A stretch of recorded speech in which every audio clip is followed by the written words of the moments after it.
Bonsoir à toutes et à tous. Donc ce soir, il y a deux absents qui ont donné des pouvoirs. Aurélie Jolin qui est positive, qui donne pouvoir à Claire. Et Michel Rocher qui est absent, qui me donne pouvoir. Le secrétaire de séance, Marie-Paul Coussoir. Donc tout le monde a lu le compte rendu du 6 juillet 2022 avec vous. Des choses à dire à ce sujet. Ça a été vérifié par Manu. C'est toi qui l'avais vérifié. Bon, donc on va passer au premier sujet, le régime indemnitaire, modification des plafonds de l'IFSE.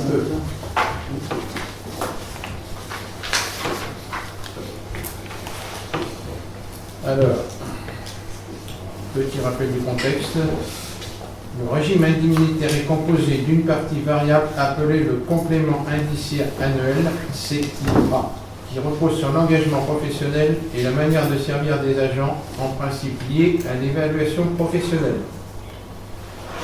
Et d'une partie fixe, indemnité de fonction, de sujéction et d'expertise, IFSE, en tenant compte d'une part du niveau de responsabilité et d'expertise requis dans l'exercice des fonctions, et d'autre part de l'expérience professionnelle de l'agent, c'est-à-dire de la connaissance acquise par la pratique. Le conseil municipal fixe librement les plafonds annuels pour chaque groupe de fonctions dans la limite des montants maximums prévus par les agents de l'État.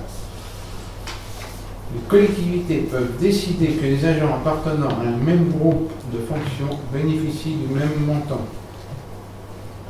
Ils bénéficient de montants différents sous réserve de la mise en place des critères de modulation. Les montants sont censés être hiérarchisés d'un groupe à l'autre. Le maire attribue ensuite par arrêté individuel le montant d'IFSE pour chaque agent, compte tenu des dispositions prévues dans la délibération. Le conseil municipal, en date du 20 décembre 2017, a décidé l'instauration de l'IFSE à compter du 1er janvier 2018 et en a fixé les plafonds par cadre d'emploi et par groupe et groupe de fonctions, en détaillant chaque emploi et fonction exercée. Les plafonds ainsi fixés représentent pour la plupart le montant attribué à chaque agent, ne laissant aucune marge de manœuvre pour l'augmenter, notamment en cas de modification de fiche de poste. Donc, pour rappel, la constitution de l'IFSE évolue à la manière de trois critères suivant la délibération du 20 décembre 2017. Premièrement, encadrement, coordination, pilotage et conception. Il s'agit de valoriser des responsabilités en matière d'encadrement et de coordination d'une équipe, ainsi que l'élaboration et le suivi des dossiers stratégiques ou la conduite de projet. Deuxièmement, la technicité, expertise, expérience ou qualification nécessaire à l'exercice des fonctions. Il est retenu pour ce critère l'acquisition de compétences, des formations suivies, toute démarche d'approfondissement professionnel sur un poste. À noter qu'il convient de distinguer l'expérience professionnelle de l'ancienneté. L'expérience évoquée traduit l'acquisition de nouvelles compétences, les formations suivies ainsi que toute démarche d'approfondissement professionnel d'un poste au cours de la carrière. Et l'ancienneté est matérialisée par des avancements d'échelon. Troisièmement, la sujétion particulière et degré d'exposition de certains types de postes au regard de son environnement extérieur ou de proximité. Dès lors qu'une fiche de poste d'un agent modifié valorise l'un des critères, il convient de revoir le montant qui lui est attribué au titre de l'IFSE. À ce jour, les plafonds en vigueur ne permettent pas l'évolution de ces montants sans qu'il soit nécessaire de réunir le conseil municipal. Et qui vous est donc proposé de bien vouloir revoir ces plafonds sur la base des montants plafonds maximum réglementaires suivant la règle suivante. Un montant maximum de 75% du plafond réglementaire pour tous les groupes G1 de chaque cadre d'emploi. permettant de respecter le régime indemnitaire actuel pour les groupes G1 et un montant de 50% du plafond réglementaire pour tous les groupes G2 de chaque cadre d'emploi. Ainsi, aucun cadre d'emploi ni privilégié. Donc, vu la délibération du conseil municipal en date du 20 décembre 2017 sur la mise en place de l'URSSAF, vu la délibération du conseil municipal en date du 24 septembre 2018 décidant de modifier la prise en compte de l'absentéisme de la l'URSSAF en appliquant le système de Bradford impacté sur les primes de la fin d'année, vu la délibération du conseil municipal en date du 13 décembre 2021 montant de l'IFSE en ajoutant un cadre d'emploi en retentant des critères de modulation et décidant la mise en place de compléments indemnitaires annuels CIA. L'avis favorable du comité technique du centre de gestion de la Charente-Maritime. On l'a eu récemment, ça. On vient de recevoir. Donc, objet de la séance du CT du 15-9-22 en attente de la réception de l'avis. Donc, je vous propose de modifier les montants de maxi de l'IFSE en vigueur à compter du 1er octobre comme suit. Oui.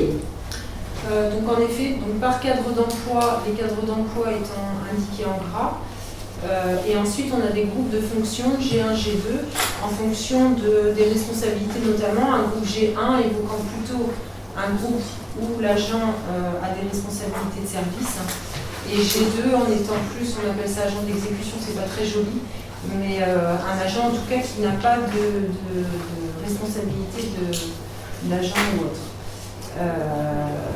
Donc les cadres d'emploi, vous avez donc dans la première partie du tableau à gauche les plafonds d'indemnité qui avaient été fixés le 21 décembre 2021, et en face, pour les mêmes cadres d'emploi et les mêmes groupes,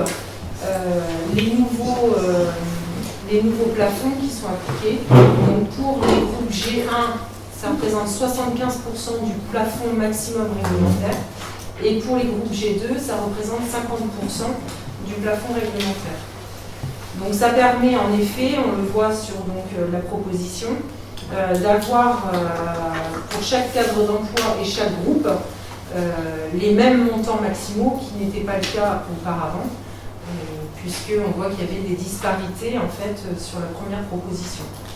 Donc ce qui permet en effet, actuellement quasiment c'est ce qui est donné en fait, le montant, le plafond qui est en vigueur actuellement, c'est quasiment ce qui est donné pour les agents. Donc dès lors qu'on change une fiche de poste, et c'est le cas pour certains agents qui ont pris de la responsabilité, on est coincé parce que cette responsabilité doit être valorisée dans le cadre de l'indemnité, et que là on ne peut pas le faire. Donc là ça laisse un petit peu plus de latitude, et puis ça évite à chaque fois de revenir vers le conseil municipal pour rechanger ces montants, sachant que c'est des plafonds bien sûr, donc c'est pas donné à 100% du plafond.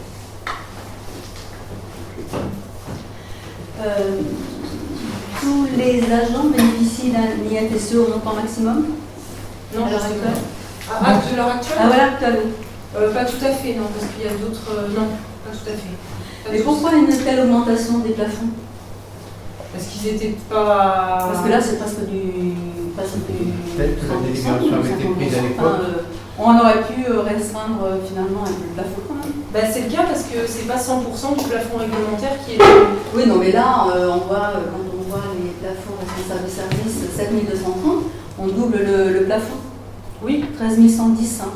Mais ça reste un plafond, ça permet de mettre une règle et puis de laisser en effet de l'attitude.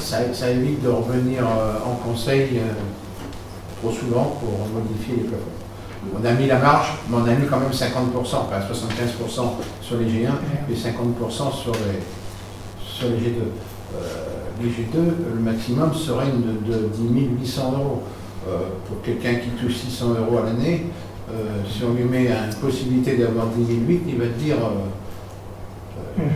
il me faut quelque chose pour m'arranger. On donne nos mondes, quoi. C'est pour ça qu'on a mis 50%. Est-ce que les responsables d'éducation enfance jeunesse et responsables des services techniques sont en G1? suppose. Oui. Alors par contre, le responsable restauration scolaire, adjoint pédagogique, responsable maison des jeunes, ils sont en G1 ou en G2? Parce qu'ils ne sont pas au même niveau de hiérarchie. Et du coup, il y a peu de différence avec les agents, puisqu'il n'y a plus que 2 groupes, et un G1 et un G2.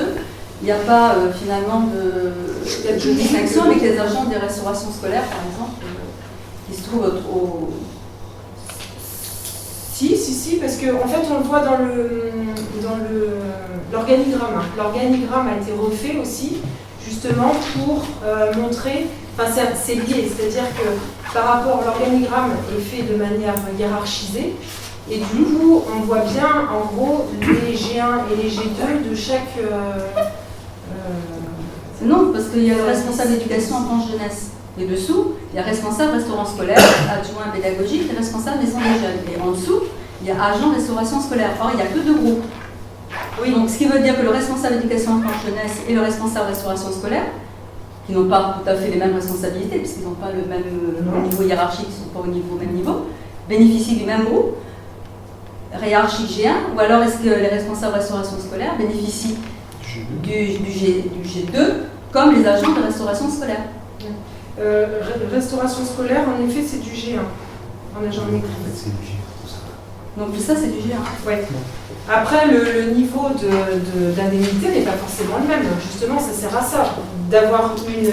Parce que la responsabilité, certes, en G1, mais ils ne sont pas dans le même cadre d'emploi. C'est-à-dire que le responsable éducation enfance-jeunesse, lui, il se situe dans le cadre d'emploi des animateurs. Non, pas des animateurs. Si, en catégorie B. Donc, il n'a pas le même plafond. Il a un plafond à 13 110. Par contre, la responsable restauration scolaire se trouve en G1, mais dans le cadre d'emploi des agents de maîtrise, donc avec un plafond à 8505. Donc ce n'est pas les mêmes plafonds parce qu'ils ne sont pas dans le même... C'est aussi lié à la... Modulé à ce niveau-là. Oui, mais c'est par cadre d'emploi qui est lié aussi à la catégorie. Donc il y a une catégorie B et une catégorie C. Donc ils sont bien en G1, en effet, mais ce n'est pas dans le même cadre d'emploi, donc ce n'est pas les mêmes plafonds.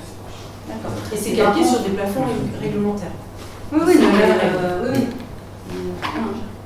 Donc c'est une uniformisation que vous avez faite là dans... Oui, c'est ça, puis ça permet beaucoup plus de visibilité pour les agents. Ça me paraît, moi en tout cas personnellement, enfin je parle pour l'ensemble des agents et dans les fonctions, ça me paraît beaucoup plus juste pour chacune. Voilà. Chacun peut justement se référer à ce tableau et voir qu'il y a des niveaux de responsabilité, des cadres d'emploi différents, mais que chaque cadre d'emploi est régi de la même façon et sur la même règle. Il n'y a pas de disparité comme on a dit auparavant. Parce que là, en effet, on peut se dire mais pourquoi je suis de la catégorie C, je suis G2 ou G1 comme les copains, et puis... Donc du coup, le responsable d'éducation enfance jeunesse et le responsable des services techniques ont le même montant. Non, parce qu'il n'est pas catégorie B, responsable des services techniques. Il est comme l'emploi sur l'organigramme des agents techniques. Les 2 cases Il est en G1, mais cadre d'emploi des agents techniques. J'avais une question. Pourquoi on s'est basé à limiter un pourcentage par rapport à la somme maximum? Pourquoi ce n'est pas le même pourcentage dans les 2 catégories qui auraient été choisies pour le montant? En G1 et en G2? Oui. Pourquoi parce ça qu'en G1, comme il y a une responsabilité, le montant d'IFSE est plus important qu'en G2. Du coup, si on avait mis 50% sur certains cadres d'emploi, on ne serait pas dans l'indemnité qui est actuellement versée. Donc ça permet de respecter, il a fallu à la fois respecter les indemnités déjà en place. Voilà, c'est ça. Et du coup, là, pour les G1, pourquoi pas avoir basé sur 75% aussi sur les G2? Dans ces cas-là, on aurait des plafonds qui seront encore plus supérieurs que ce que dit Mme Jubino en disant déjà pourquoi mettre 50% alors que ça laisse. Voilà. Donc c'est pour ça que cette règle a été choisie comme ça. Petite question complémentaire, est-ce que ça a un impact budgétaire ça ou pas? Ou c'est juste administratif? D'accord. Mais si, ça a un impact sur la masse salariale quand même, puisque si vous augmentez le régime indemnitaire, dès lors qu'on change la masse salariale va augmenter. Oui, mais là, l'objet, ce n'est pas de dire on va augmenter tous les agents. Hein, non, c'est bien un c'est juste, voilà, dans ce cadre-là, il n'y a pas eu de... Mais il y aura quand même un impact, de toute façon, il y aura quand même un impact sur la masse salariale, à la mesure où vous augmentez le régime indemnitaire de certains agents, il y aura forcément, il n'y a pas Voilà, de mais ça n'en représente pas beaucoup. Mais là, il y en a un, voire deux qui vont avoir une augmentation à l'heure actuelle. Par rapport à une Pas fiche plus. de poste qui est modifiée, évolue. On en a surtout un agent qui en demande beaucoup plus de travail, on a fortement augmenté sa fiche de poste, mais qui n'a pas la rémunération en conséquence. Donc là, c'est surtout pour cette personne.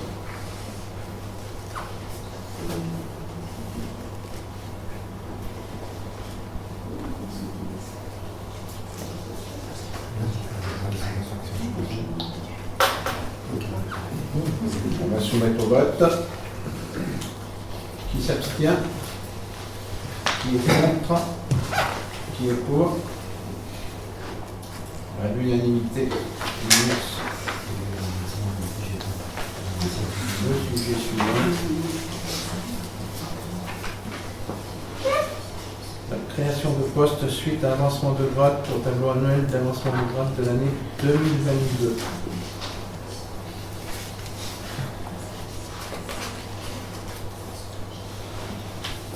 Le tableau annuel d'avancement de grade au titre de 2022 prévoit les avancements suivants à l'ancienneté.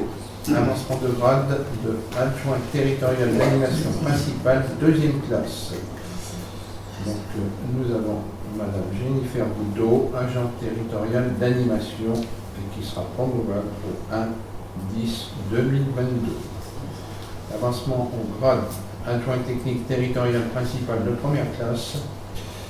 Monsieur Moreau Johan, adjoint technique territorial principal de deuxième classe, promovable au 1er juillet 2022. Et Madame Claire Darlando, adjointe technique territoriale principale de deuxième classe, promovable également au 1er juillet 2022.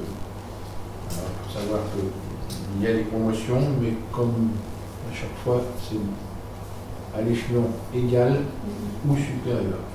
Donc il y a des... La masse salariale sera augmentée de 3 ou 4 euros en fonction pour ces agents. On va pas mettre en péril Ainsi, on se les finances. C'est des avancements pour récompenser, parce que c'est des avancements au minimum. C'est au minimum de C'est l'ancienne. C'est l'ancienneté décidée par la CAP au niveau du centre de Ils gestion. sont promus à la date ou à partir de. Alors à la date du 1er juillet, mais normalement c'est pas rétroactif. Enfin,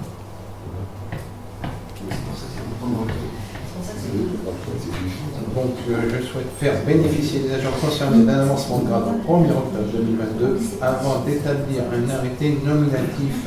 Le conseil municipal doit délibérer pour créer des postes associés au nouveau grade et modifier le tableau des effectifs en ce sens. Il vous est donc proposé de modifier les 3 postes suivants. Je vous propose de supprimer le poste au grade d'adjoint territorial d'animation à temps non complet 30-35e et créer le même poste au grade d'adjoint territorial d'animation principale de deuxième classe à temps non complet 30-35% à compter du 1er octobre 2022. De supprimer un poste d'adjoint technique territorial principal de deuxième classe à temps complet pour créer un autre poste au grade d'adjoint technique principal de première classe à temps complet à compter du 1er octobre 2022. De supprimer un poste d'adjoint technique territorial principal de deuxième classe à temps non complet 32,70-35e pour créer un autre poste au grade d'adjoint technique principal de première classe à temps non complet 32,70-35e à compter du 1er octobre 2022. Les crédits sont prévus au budget de l'exercice du tableau des effectifs est ainsi modifié. Rédacteur principal. La réponse, on repasse tous les postes. Non, après c'est le tableau des effectifs qui est modifié avec ce que Didier vient d'énoncer en modifiant les 3 postes. Donc, création ou suppression. c'est ce voilà, c'est ça. Le poste de technique principal de l'État, c'est supprimé.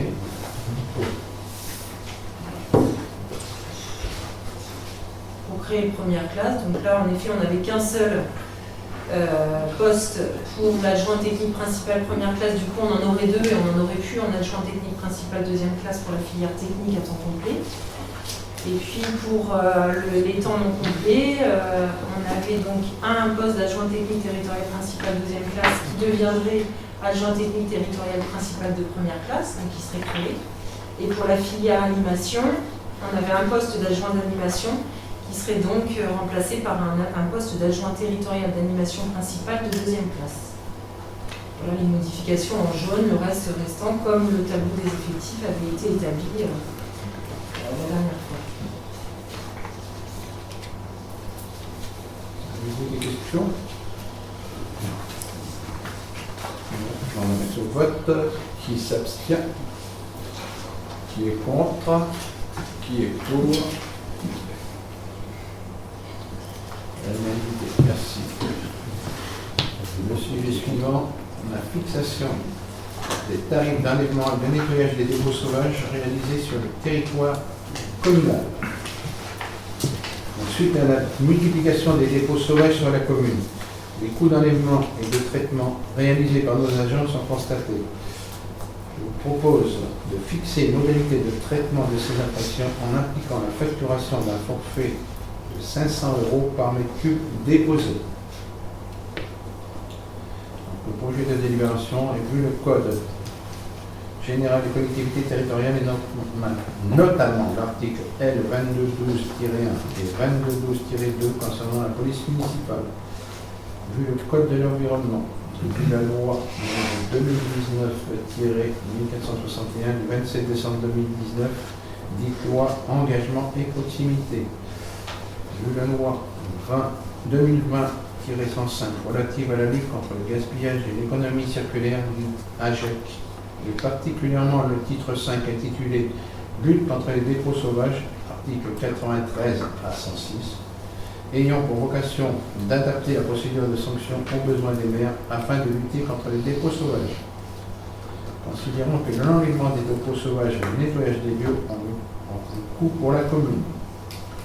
Considérant que certaines personnes indélicates se débarrassent de leurs ordures ménagères et divers objets sur le domaine public, au lieu d'utiliser les conteneurs de déchets ménagers individuels et le tri sélectif, les points d'apport volontaires mis à leur disposition, les déchetteries et le service gratuit d'enlèvement des encombrants à la demande, ce qui porte atteinte à la salubrité, à l'environnement et à la propreté. Considérant que la responsabilité de la commune peut être engagée en cas de faute ou de négligence du maire dans l'exercice de ses pouvoirs de police, notamment en matière de sécurité et de salubrité publique. Considérant que pour le respect de l'environnement, la sécurité et la propreté de la commune, il convient de fixer un tarif d'intervention sur les lieux d'enlèvement d'un dépôt sauvage. Considérant qu'il convient de facturer l'enlèvement des dépôts sauvages et des déchets aux frais du responsable lorsque celui-ci est identifié. Après en avoir délibéré, le conseil municipal, donc on mettra au vote, décide de fixer un tarif à l'enlèvement du dépôt sauvage selon les modalités suivantes. Application d'un forfait de 500 € pour le premier dépôt jusqu'à 1 mètre cube. En complément du forfait ci-dessus, si l'enlèvement du dépôt dépasse 1 mètre cube, tout volume supplémentaire sera facturé 500 € par mètre cube et ce sans proratisation. Refacturation en sus des coûts supplémentaires liés à l'enlèvement des déchets nécessitant un traitement spécial. Hydrocarbures, peinture, matériel informatique, frais de déchetterie, amiante. Décide que ces mesures prendront effet dès réalisation des formalités réglementaires et vous me donnerez le pouvoir pour signer toutes les pièces nécessaires afférentes à ce dossier. Lorsqu'un délai de dépôt sera constaté et l'auteur des faits identifié, ce dernier recevra un courrier l'informant de la facturation du coût de l'enlèvement de son dépôt sauvage, puis un titre de recette correspondant. Donc, on a régulièrement des dépôts sauvages. Il y en a moins depuis qu'on avait mis les bornes dans les chemins. On a reçu dernièrement, il y a un mois et demi, 2 mois, un témoin est tombé sur un camion en train de peiner un tas de tuiles. Il l'a pris en chasse. Ce monsieur avec le camion a traversé, c'était sur le petit Chili, donc le long de la route de Bourg-d'Affaires. Il a pris la fuite, benne levée, traversé la route de Bourg-d'Affaires sans s'arrêter. Il a poursuivi dans la plaine, il a remonté jusqu'à la direction des Traits. Il s'avère que le locataire de ce camion fait partie des gens du voyage. Donc j'ai déposé une plainte. Pour l'instant, ça n'aboutit pas. Donc on ne peut pas pour l'instant lui faire payer celui-ci, mais le prochain qui sera aperçu paiera le montant que nous avons décidé. Ça revient trop souvent. De même, régulièrement, auprès des apports volontaires, les conteneurs enterrés, on trouve des télés. Récemment, il y avait une friteuse, un aspirateur, des choses comme ça. On fera payer. Ça va pas, ça va. Nous payons pas. On fera payer maintenant tous les gens qui ne respectent pas ça. Il y a des déchetteries qui sont gratuites mises à disposition. À eux de respecter. Mais là, le problème, c'est les professionnels. On revient avec le camion. C'est qu'ils Il doivent payer à la déchetterie aussi. y a un déchet qui a été mis à la Pierre-Levé, le long de la ligne de chemin de fer, des déchets qui ont été mis Ouais. hier. Là, non, c'est encore papier publié, canapé. Et donc, le montant de 500 €, je voulais expliquer comment Comment il a été calculé ce montant pour... Par curiosité. Ça a déjà été formalisé, ce montant, sur d'autres communes. D'accord. C'est basé sur les questions avec Donc, ça existe dans d'autres communes, en l'occurrence Clavette. Ah, vous avez pas été On a repris Les mêmes montants répétés. même montant. Et sur les années, combien de personnes sont identifiées finalement? Très peu. Très peu. Sur une seule, voilà, c'est un problème. Il faut identifier. Et au niveau du parquet, les plaintes, les suites, les plaintes, les enquêtes, ça fait rien. On attend une nouvelle de gendarmerie pour suite à la plainte. Parce que c'est pareil, là, pour les gens du voyage, ça ne suffit pas leur envoyer le courrier. J'ai commencé, hein. Et là, on ne peut pas nous présenter la facture dans la mesure où on n'a pas mis en place Oui, naturellement. des faits qui sont antérieurs à la mise en place de ça. Mais les Et on pourrait aller plus loin, normalement, en justice, normalement, quand c'est amené avec un véhicule, on peut saisir le véhicule, pas de procureur pour saisir le véhicule. Donc c'est encore plus méchant, ça. Ça, il faudrait les craques. Donc, quand il y en aura un ou deux qui se seront fait avoir, ça va nous poser. Il faudrait dans la presse, ça arrivera, il ne faut pas hésiter dans la presse à faire un article. Il y aura le site communal qui sera mis à jour. Voilà. Vous avez des questions? Donc je vote. Qui s'abstient? T'as pas une précision aussi? Qui vote contre? Qui est pour? Merci. Le sujet suivant. Donc c'est un avis sur le projet de création des parcs éoliens sur les communes de Saint-Médard-de-Nice et de Sainte-Soule.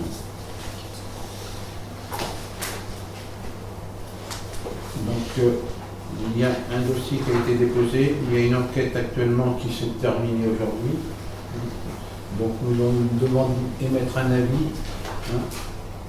Donc vu la demande d'autorisation environnementale d'exploiter un parc éolien composé de 4 aérogénérateurs sur les communes de Saint-Médard-de-Nice et Sainte-Soule, déposé le 12 février 2021 par la société SAS Éolienne de Nice, dont le siège se situe au Business Center, 4e étage, 3 avenue Gustave Eiffel, Téléport 1, 86 360, Chasseneuil du Poitou.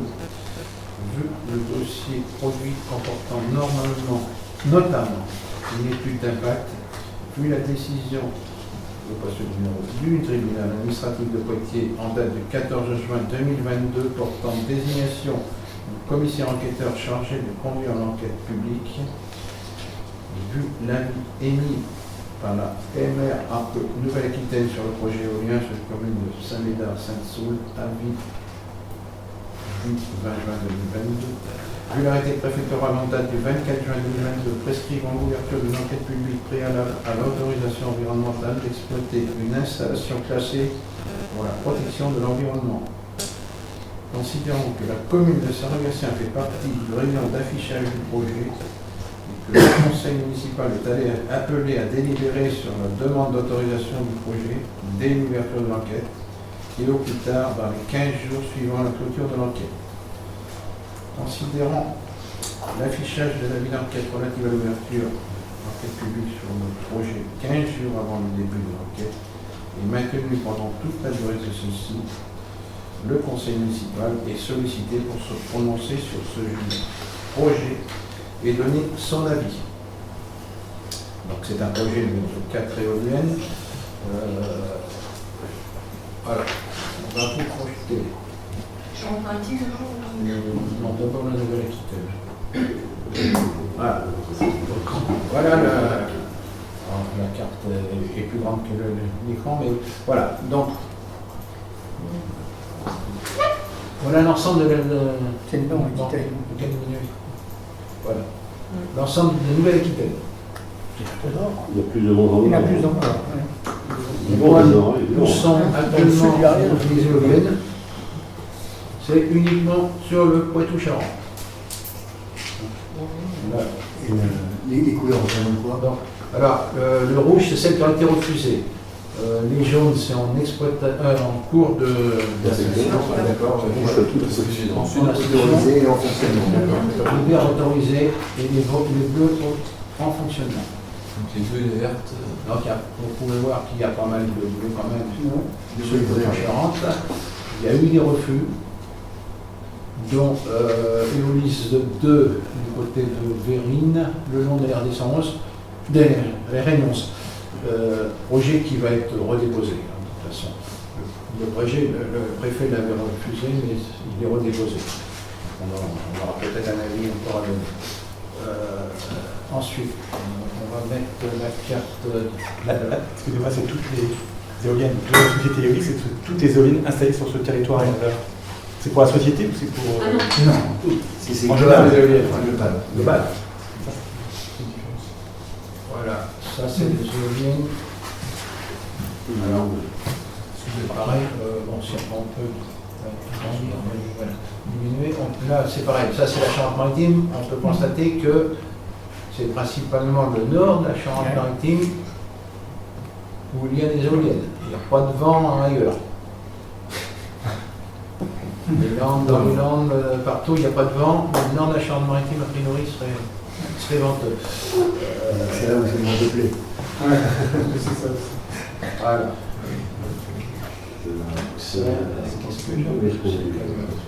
Donc, en jaune, c'est ceux qui sont déposés, donc. En vert, Vérines, exploité, Saint-Médard.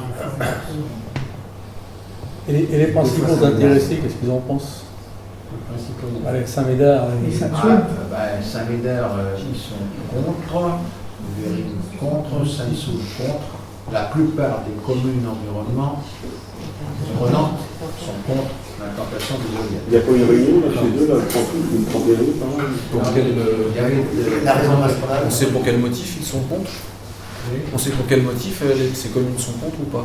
Parce que trop près des maisons, il y en a trop autour. Bon, c'est vrai que on a une multiplication pour le coup des parcs éoliens sur un secteur très concentré. Parce que nous, on parle de la CDA, c'est 25. Il doit y avoir 25 éoliennes de prévues sur la CDA. Mais il faut, sachant que toutes les communes littorales, on ne peut pas installer d'éoliennes. Oui, tu nous avais dit la dernière fois qu'il y avait à peu près 8 communes éligibles sur les 28. Ça se concentre sur 7 communes, 25 éoliennes, sachant que en dehors de la frontière de la CDA, il y a la plaine d'Aunis, et Aunis Sud. Et là, ils ont aussi des éoliennes. Vérines, ils ont déjà des éoliennes juste à côté. Si on leur en met sur Saint-Médard, Saint-Saul, ils ne peuvent pas être satisfaits. Ils sont entourés complètement d'éoliennes. Celles qui sont sur Longève, par exemple, du bourg de Saint-Saul, on les voit très bien. Et elles sont à 5 km. Quand j'ai des amis de Saint-Saul, de leur fenêtre, on voit les éoliennes. Ça m'a surpris la première fois. On peut dire que quand on est au rond-point de Bourgneuf, j'ai remarqué il n'y a pas longtemps, il y a une semaine, on voit les palmes d'hélice de Longève. Ils sont loin, c'est loin Longève quand même. Sur la butte, on voit les palmes d'hélice. Plus ça va, plus les pales sont. Plus les pales sont grandes. Plus les pales sont importantes. C'est l'ancien maire de et plus les éoliennes sont hautes. Grand Pré, l'ancien maire de Saint-Saul, il m'a dit mon bureau, je les vois, je t'ai dit qu'il avait dit. Je dis quand même, effectivement, les amis, c'est quand même plus loin que la mairie. Et, Ça ne gêne pas, hein, mais. Non, c'est pas la pollution visuelle. C'est pour dire l'impact que ça a visuel. Ah oui, le sonore. Et c'est au niveau du sonore. Et puis, du Ah, bah bâtiment, non, 5 km, non, mais certainement. Dans ce qui... non, pas pour ça. Non, mais là, et pour Saint-Médard, est-ce que c'est à côté des habitations ou c'est à 5 km ou est-ce qu'il y a des habitations à côté? Il y a une tête 600 mètres. Oui, oui. Le minimum. C'est 500 mètres des habitations. 500. Il y a 500, après, oui, on entend. Non, c'est pas beaucoup. Voilà. Voilà. Et c'est surtout le. Ah, mais c'est ça, on les voit les quatre.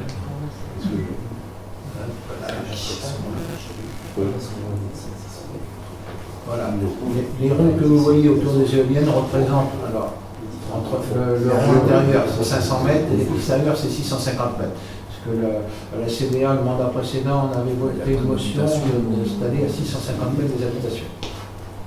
Mais la loi, c'est 500 mètres. C'est 650 mètres densifiés et 500 mètres si c'est pas densifié. Ils sont à plus de 650 mètres du coup. Les 4 éoliennes en question, elles sont quand même assez proches de Saint-Médard et de Ragno. Alors, ce qui est mis en cause aussi, le bruit des palmes, ou alors beaucoup de personnes, la dépréciation de leur maison, du bien immobilier, dans une maison à proximité des éoliennes, ça pose problème. Et ce qui est mis en cause aussi, c'est l'effet stroboscopique. Quand les palmes passent devant le soleil, ça fait un effet stroboscopique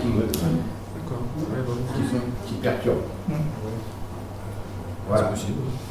C'est principalement ça. Donc, ce qu'il faut savoir, c'est qu'il y a un guide paysager qui avait été établi par la CDA, mais qui a été retoqué parce que il y a eu de l'opposition au moment du vote.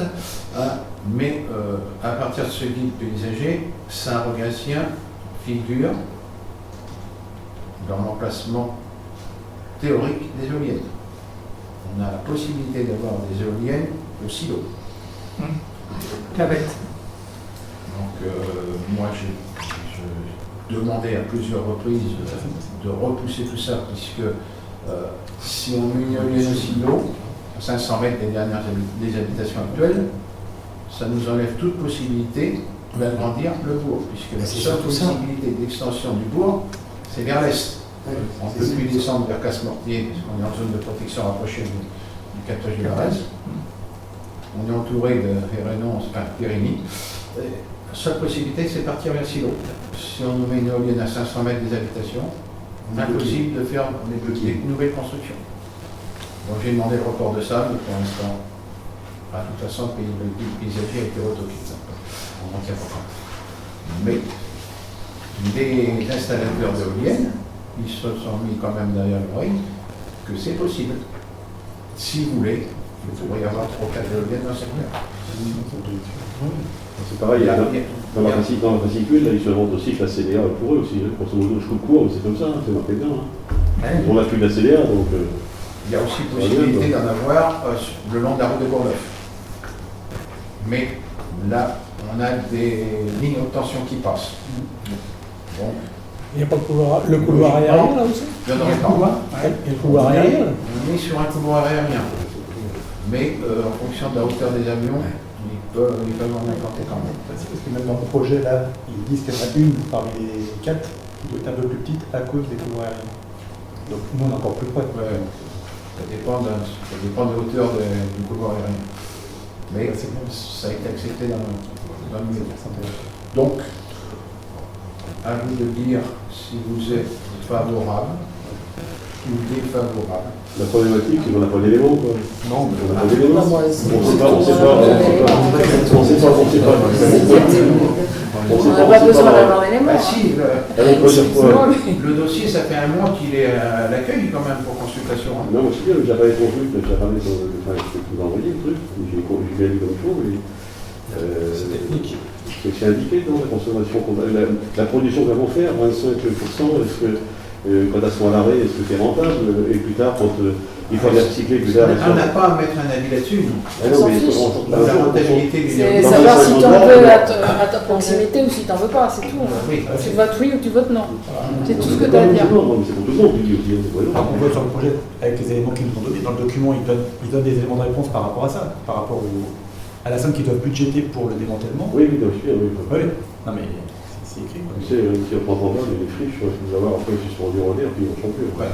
Nous, on doit se prononcer sur l'installation des éoliennes, pas sur son fonctionnement. Après tout, c'est lié. directement ensemble. Délire. Si j'en reviens sur justement le fait qu'on a voté, rayon d'affichage, ça veut dire quoi? Ça veut dire qu'on est à proximité ou c'est parce qu'on les voit? C'est ça. On est dans un rayon de proximité et on doit donner notre avis. D'accord. Et pour continuer, si on émet un avis défavorable, comme on n'est pas tout seul, je pense que ça n'a pas forcément. Les communes, ça donne un avis consultatif. Voilà. Celui qui décide, c'est le préfet. Après, il faudra voir ce qu'aura donné l'explication. Vous pouvez aller consulter sur le site de la préfecture. Vous cherchez la page éolienne et il y a des personnes qui ont déjà mis des commentaires. Vous dire qu'à 95%, c'est contre. La population qui a mis des commentaires. Puis les mots là, les conseils de votre commune ont principalement mis un avis défavorable. Toutes les communes, À part 500. Donc, le tout, c'est au vote.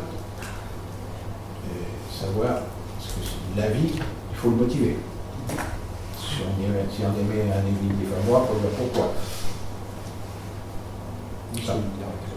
Donc, moi, sur le principe, c'est le fait qu'il y a une multiplication des éoliennes dans le secteur.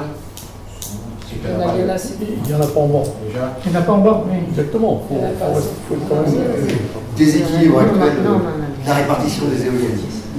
La répartition, il y a une multiplication, et sachant, comme je l'ai déjà dit, on parle des éoliennes sur la CDA, mais à la frontière, Vérine est à la frontière de Nice, ils en ont aussi derrière. Ils sont entourés, donc trop c'est trop. Tout est concentré en Nord-Aquitaine, Sud-Aquitaine, il n'y a rien. Et dans le Nord-Aquitaine, c'est nous. Nord de la Charente-Maritime, parce que tu as vu au sud, il n'y a rien. C'est le Nord Charente-Maritime en plus. Il y a finalement, ça nous empêche aussi les temps de Bourg, vers l'Est aussi. Bah, ça peut nous arriver. Là, C'est pas sur c'est pas sur C'est pour ça que c'est autant prendre de l'avance, parce que ça nous arrive ici. on peut faire la solidarité avec les autres. Ça nous arrive pas dessus. La deuxième chose, effectivement, c'est la pression foncière dans la région. Effectivement, c'est pas le meilleur endroit pour implanter des éoliennes. Et puis comme je disais, effectivement, ils ont le même problème que nous. Je pense qu'il faut faire un lotissement dans les endroits. Dans l'avis qu'on doit donner, si on est défavorable, bien sûr, il faut bien dire qu'il y a une multiplication d'éoliennes dans le secteur. Une pression foncière, et il y a aussi, je vais donner un autre argument, le fait qu'on est sur un bord de mer et qu'en mer, ça générerait beaucoup moins que sur la terre. Ouais, mais ça ne sera pas construit. même les éoliennes en mer, elles sont décriées. Vous le savez. Si on peut donner notre avis, effectivement, si on doit étayer, je pense que ça fait partie. On vient de déposer un recours contre les éoliennes en mer aujourd'hui.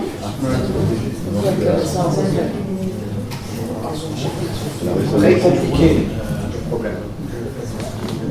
Donc, on va mettre au vote.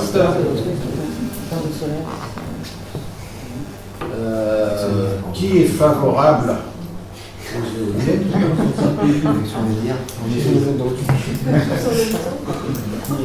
Qui est défavorable à l'implantation des 4 éoliennes sur Saint-Médard?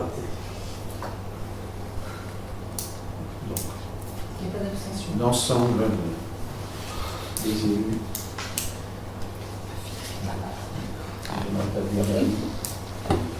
Qui sera transmis à la préfecture.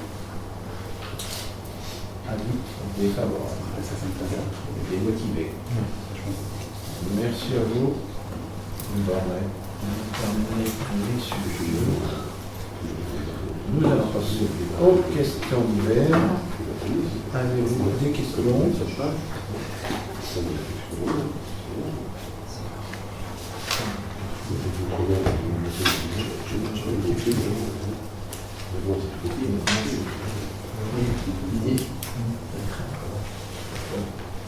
Ouais. Oui, on va parler. Oui, on va faire un. Donc le CRER, la plupart d'entre vous avaient assisté à la réunion avec le CRER concernant l'implantation de panneaux photovoltaïques sur les bâtiments communaux, à savoir l'atelier municipal, l'école élémentaire et le gymnase.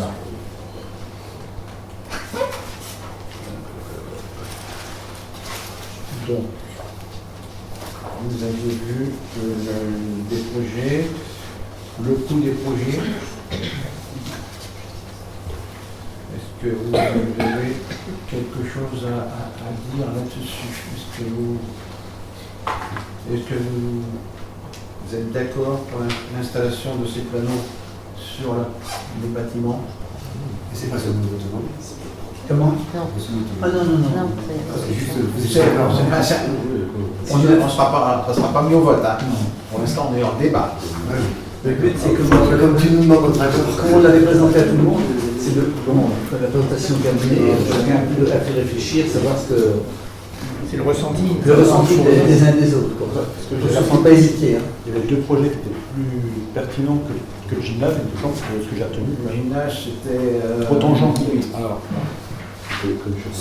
il était tangent sur un principe financier. Oui, L'avantage du parce qu'il gymnase, fallait changer par rapport à la toiture. on va devoir refaire le toit terrestre C'est pas non du gymnase. Enfin, ce projet-là n'est pas que financier quand même. C'est aussi un projet. On profiterait de subventions pour refaire le toit terrasse. On arrive à avoir 3 projets où on va produire de l'énergie verte, si on veut, peut-être pas tout à fait verte complètement, et qui vont rien coûter, enfin pour ainsi dire rien coûter à la commune. On sent que ça rapporte ou pas, c'est pas très grave. Enfin, pour moi, c'est pas un projet financier qu'on fait là, c'est un projet de production d'énergie. Et On va participer à une production propre. Si en plus on ne dépense pas d'argent, c'est quand même. Il y avait plusieurs démarches. La première démarche a été de faire l'atelier. C'était la première démarche qu'on avait eue. Et après, on s'est rendu compte que le projet était petit et on a rajouté les autres. Mais il y avait toujours la possibilité de commencer par l'atelier, les écoles. De faire par tranche. C'est pas très logique. judicieux. On risque d'avoir quand même un prix global plus intéressant. Maintenant, parce que les prix vont augmenter. Ne serait-ce que le coût De toute façon, on n'est pas dedans. Ne serait-ce que le coût du cabinet de. Oui, Maurice a suivi ça avec moi. Non, mais tout à fait. Il peut en parler aussi. Autant, enfin, quitte à faire, faut tout faire. C'est un projet qui ne coûterait pas à la commune. Oui. C'est un projet très long terme aussi. À l'heure actuelle, parce que aujourd'hui, on a un tarif, mais dans 6 mois, quand on va vraiment lancer le projet, on ne sait pas où. On ne sait pas. Les matériaux actuellement. À partir du moment où on aura donné notre accord, le tarif sera fixé et ne bougera plus. Oui, ça sera figé. Ça sera figé. Augmenter quoi? Les panneaux solaires. Le prix de rachat d'électricité, il est fixé au moment où tu donnes ton. Oui, mais ça change, c'est pas grand-chose. Et le prix d'investissement aussi. Donc, c'est ça, voilà. Parce que les prix augmentent. Sachant que ça va un DDS important du moment où on se décide et où ça se fait. On sait que la crise actuelle fait que beaucoup de communes, beaucoup d'entreprises, beaucoup de particuliers déposent des dossiers pour installer des panneaux photovoltaïques. Donc surtout pour les particuliers, parce qu'il y a la possibilité d'autoconsommation maintenant, qu'il n'y avait pas avant. On est obligé de revendre, maintenant on peut autoconsommer et revendre le surplus. Avantageux pour les particuliers aussi. Voilà. Donc, quel serait votre avis? Est-ce qu'on continue à travailler là-dessus? On est plutôt pour, c'est vertueux. C'est vertueux. C'est l'exemple.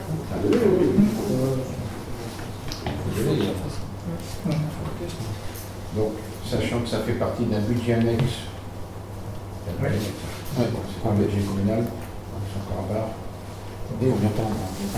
On n'est pas tout à fait encore calé sur les prix, puisque il y a l'emprunt qui devrait être fait. Oui, on ne sait pas forcément quel tour on l'aura. Comme c'est élevé un petit peu. Le prix des matériaux, Donc il y a un petit peu d'incertitude, il faut être aussi sur le long terme, ça, je pense que ça fonctionnera, il n'y a pas de souci. Mais au départ, on peut avoir des fois une petite surprise. Il faut savoir si on continue l'étude ou pas. Ben, la continue, je pense. Après, si on veut y aller, soit il faut y aller assez rapidement, soit il faut vraiment attendre, parce que souvent les prix vont plutôt tendance à augmenter, les taux vont aussi tendance à augmenter. Si on se dit qu'on attend 6 mois, c'est pas, je pense que c'est pas la bonne solution. C'est soit on décide. Mais si on veut que ce soit fait rapidement, Alors on attend vraiment. Là, je suis démarché par la Banque des Territoires. Ça fait plusieurs fois qu'ils m'appellent. Ils veulent me passer des emprunts. Ils m'ont encore appelé hier. Sans pollution. en sachant qu'il y a un travail important à faire sur cet budget annexe, c'est monté quand même, c'est clair, il y a aussi un peu de travail là, je pense.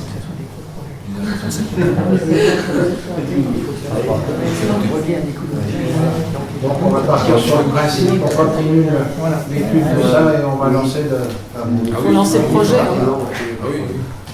concrétiser.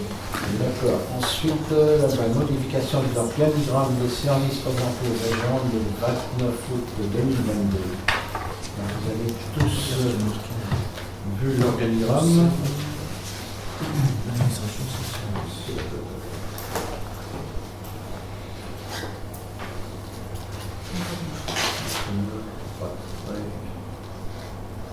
Pas très visible. Donc, moi je chapeaute la police municipale en direct ainsi que le conseil d'administration du CCAS, puis les adjoints. Je dirige également la directrice générale des services et le responsable des services techniques qui dépend de l'adjoint. Espace public, bâtiments communaux, voirie. L'adjoint éducation et jeunesse a sous sa responsabilité la responsable éducation enfants et jeunesse. La directrice générale des services dirige quand même un mot à dire sur responsable éducation jeunesse. C'est ça qui est là ? Oui, on peut Et sur les agents de mairie. Et tous. Ouais. Qu'est-ce qui a changé par rapport au précédent organigramme? Qu'est-ce qui a changé par rapport au précédent organigramme, puisqu'il a été modifié l'organigramme? En fait, c'était surtout, notamment le poste de responsable éducation enfance-jeunesse, qui s'occupait, c'est dommage que Michel soit pas là pour expliquer, mais qui s'occupait des emplois du temps, de l'organisation du travail, bien sûr des agents d'animation, mais également des agents restauration scolaire qui sont aussi dans le périscolaire dans l'animation, également des ATSEM qui sont aussi dans le périscolaire parce qu'il y a beaucoup de polyvalence. Et en fait, lui, a priori, à la base et dans sa fiche de poste aussi, n'était cantonné qu'au service animation. Voilà. Alors qu'en fait, dans les faits, c'est pas le cas. Donc là, ça permet de... Il faisait le travail, mais il n'était pas dans l'organigramme. Tel que ça. Donc, on a rétabli les choses. Ça lui permet d'avoir une vision en fait d'ensemble, enfin pas qu'une vision, mais une interaction, on va dire, entre tous ces services qui sont liés en effet par la polyvalence, surtout des agents. Mais également, ça semble logique aussi qu'il ne va pas, par exemple, responsable restauration scolaire, restera responsable de son budget restauration scolaire, de ses commandes, etc. C'est pas Cédric qui fera tout ça. Mais par contre, il participe aux décisions qui peuvent être prises avec les élus autour du thème restauration scolaire. Et ça paraît aussi logique, il y a un lien en effet, parce que lui-même a un lien direct avec les parents, puis ça fait partie de l'éducation en général. Donc c'est surtout ça qui a changé. Et l'adjoint pédagogique aussi, qui était donc le poste de Théo, qui a été repris par Maëva, nouvellement recrutée, qui n'était pas non plus bien indiqué, valorisé dans l'organigramme. Et puis là aussi, ça permettait, par rapport à ce qu'on disait tout à l'heure sur les groupes G1, G2, RICEL, etc., ça apporte, je trouve, beaucoup plus de lisibilité sur tout ça. Le poste de Manon aussi, qui était un petit peu confondu, alors que le poste de Manon méritait quand même de sortir de service administratif, parce qu'elle a un certain nombre de missions et de responsabilités dans ce qu'elle fait. C'est elle qui est responsable d'état civil. Voilà, c'est ça. On n'avait que en fait responsable urbanisme élection, et puis Manon elle était un petit peu perdue. Donc là, ça permet de mettre un petit peu en avant son poste qui mérite. Le responsable emploi jeunesse en même temps il assure les remplacements. Il gère les remplacements parce qu'il y a pas mal d'absences souvent dans le périscolaire, un peu partout. Donc c'est lui qui gère au plus près le remplacement. Il jongle avec ses effectifs pour boucher les trous. Et l'entretien des bâtiments aussi, parce que là aussi c'était des agents qui étaient un petit peu, donc Yves était le phare, on va dire, enfin il est toujours d'ailleurs. Mais c'est vrai qu'en termes d'agents, comme ils sont au niveau des écoles, nous en mairie on a moins de proximité, on va dire. Et là aussi, lui, ça lui permet d'organiser le travail, aussi les agents d'entretien, pas tous, mais certains sont aussi polyvalents. Et d'autres qui font que de l'entretien, ils étaient un petit peu livrés à eux-mêmes, on va dire. Enfin, moi, c'est ma vision en arrivant depuis peu. Voilà. Et ça semblait être un petit peu comme ça. Là, au moins, ils ont un référent qui est bien défini. On est étonné d'avoir 3 cases avec entretien des bâtiments, alors que ça ne renferme pas les mêmes missions, a priori. On voit entretien des bâtiments côté scolaire, entretien des bâtiments, là, il n'y a que le CNR de ce voilà, côté-là. Il y a le bâtiment agent technique, mais on voit que ce n'est pas les mêmes missions. Non, entretien et bâtiment, c'est la même chose. Les agents techniques sont là pour, l'entretien des bâtiments, mais c'est le terme technique. Oui, c'est le terme qui. Ah oui, après, l'entretien des bâtiments, c'est plus ménage. Voilà, c'est ça, c'est entretien des locaux en fait. Et on peut faire la distinction entre les locaux et les bâtiments. Oui, on peut le dire, entretien des locaux, oui, c'est sûr. C'est oui, ça c'est pas plus mal. Après, par contre, en effet, juste pour finir sur la question, enfin la nouveauté. Pour le coup, le poste de Karine, on en a discuté, on se disait est-ce qu'on l'a mis plutôt du côté technique parce que par exemple sur le côté entretien, elle est agent technique, là aussi c'est des termes, mais malgré tout elle fait CMR mairie et puis elle a plus de liens avec nous en mairie et en plus l'agence postale étant un poste plutôt administratif, du coup on s'est dit que c'était plus pertinent pour en avoir discuté aussi avec elle et elle aussi trouvait qu'elle a plus de proximité avec le service administratif. Du coup, on l'a rattaché de ce côté-là. Oui, donc c'est une opportunité.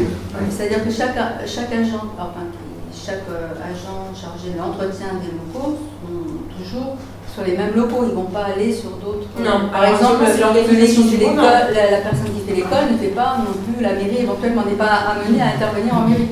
En remplacement, si. Il y a des problèmes. Pas des problèmes s'il y a une absence. Oui, mais d'accord. Mais en temps normal, au niveau du planning normal, en fait, effectivement, ça paraît logique que ça dépende effectivement une absence de chaque secteur à l'école d'activité.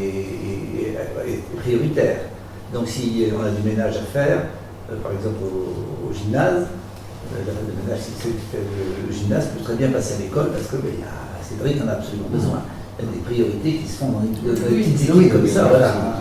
Oui, quand c'est ponctuel, ça va. C'est ponctuel, je veux dire, c'est pas dans le planning de chaque semaine ou des trucs comme ça. Ou voilà. Dans la mesure où c'est ponctuel, effectivement. Mais ça paraît plus logique, effectivement, si l'agent est rattaché au local, au bâtiment finalement auquel il fait l'entretien, qu'il soit rattaché effectivement là plutôt que. Parce qu'au niveau planification, c'est beaucoup plus simple. Oui, puis c'est la proximité aussi qui est importante pour l'agent. Aussi. Après, c'est l'organisation de maintenant. Après, on se dit demain, si toutefois, pour le coup, l'entretien des locaux était revu et qu'il y avait un rebrassage, il faudra peut-être revoir. Voilà. Là, c'est plutôt une photo de ce côté-là, de l'existant, de comment aujourd'hui c'est organisé. Effectivement, si les personnes interviennent entre eux, ça serait peut-être intéressant de prévoir un responsable de la planification des plannings en fait. Et le pour l'instant, police municipale, dans la mesure ça devient ponctuel. Il faudrait le descendre. Il est placé dans la bande des élus. Police municipale. Oui, parce que c'est un peu. En fait, la police municipale à SVP, c'est un service qui est directement relié au maire. Oui, mais il n'est pas élu. On peut le mettre quand même dans la bande. Il faudrait le mettre tout en bas, mais c'est qu'après, c'est d'un point de vue équilibre du. Mais c'est pertinent parce que. Il est opérationnel, quoi. C'est vrai. Il va se retrouver tout seul isolé en bas. Bah, ouais, c'est ça, c'est faire une pas... petite case puis le. Alors, il faudrait le sortir, mais... C'est C'est pas évident, n'empêche, on dirait comme ça que c'est possible de faire une petite case de machin, mais... Oui, c'est facile. Sur la couleur des traits, en fait, entre Ah oui, les rouges et les bleus.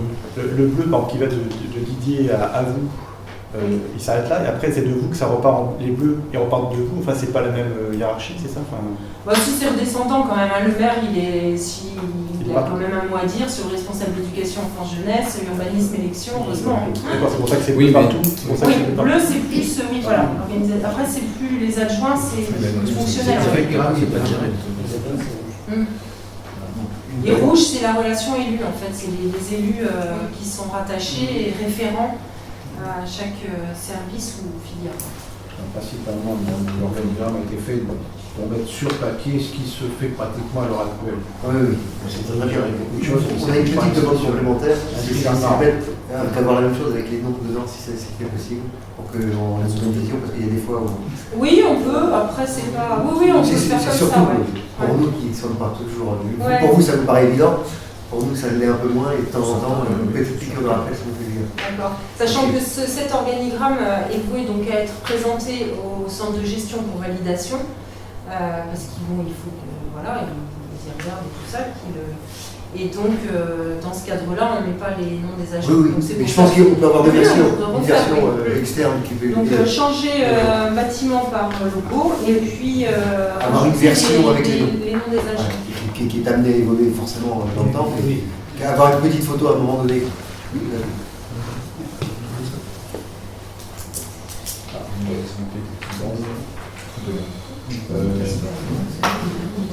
Ensuite, on va faire un point sur la rentrée scolaire.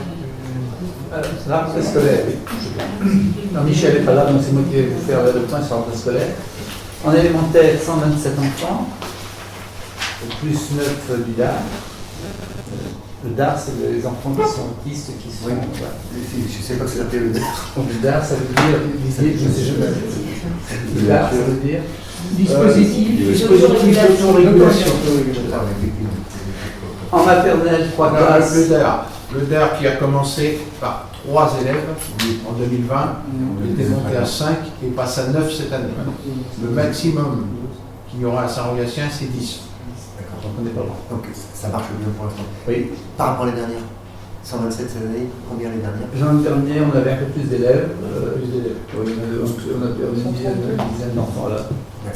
La maternelle est très limitée. Ouais, ça a baissé sérieusement en maternelle. Oui. Alors en maternelle, 52 élèves pour 3 classes. Donc, C'est juste. je mettrai juste. Voilà. À la cantine, 170 enfants, 170, 175 par jour. Ça nous fait 25 000 repas par an. Voilà. Alors, la garderie du soir, alors, en maternelle, beaucoup d'enfants, la moitié, grosso modo, entre 24 et 26, 27 enfants par soir à la garderie. Et en élémentaire, 40-46. Donc, ça dépend un petit peu des jours. Le mercredi, qu'on a mis en place il n'y a pas très longtemps, là, il y a 30 enfants de l'élémentaire le mercredi. Et 10-12 de maternelle. Donc on est là sur une quarantaine d'enfants voilà, pour l'école. Voilà. Il n'y a pas eu de problème particulier à l'école de rentrée, les choses se sont plutôt bien passées.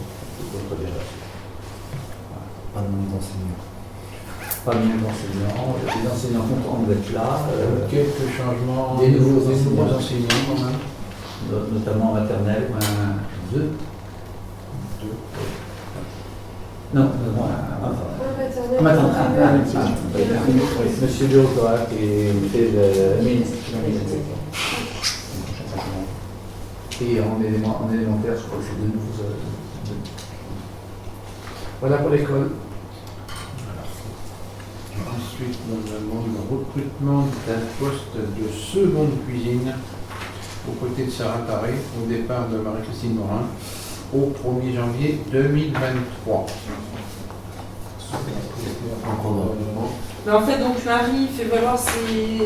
Marie Morin, donc, Marie-Christine Morin, pardon, qui est à la cantine, donc, fait valoir ses droits à la retraite au 1er janvier.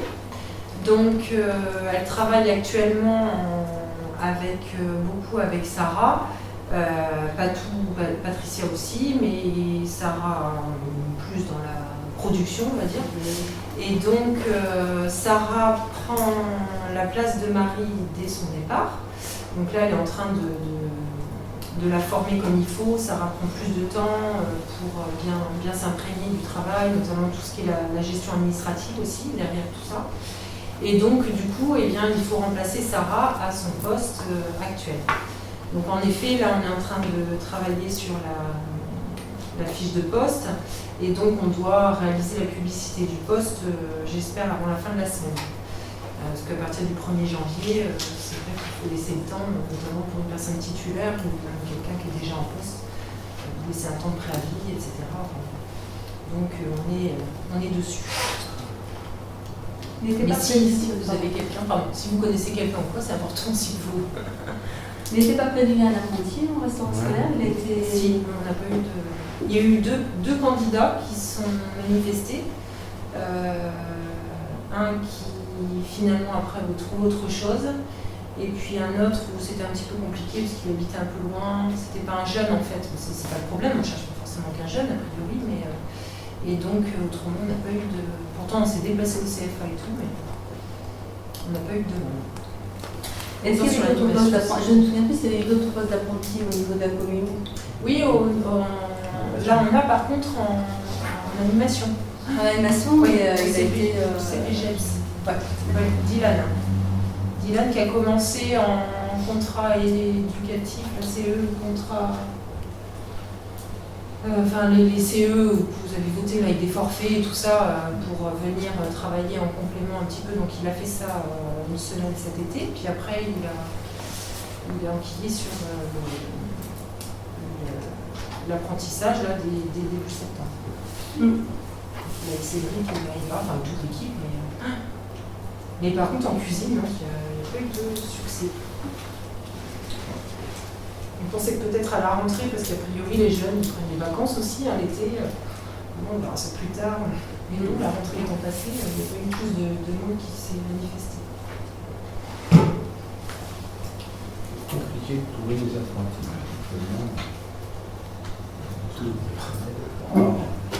J'ai bien travaillé.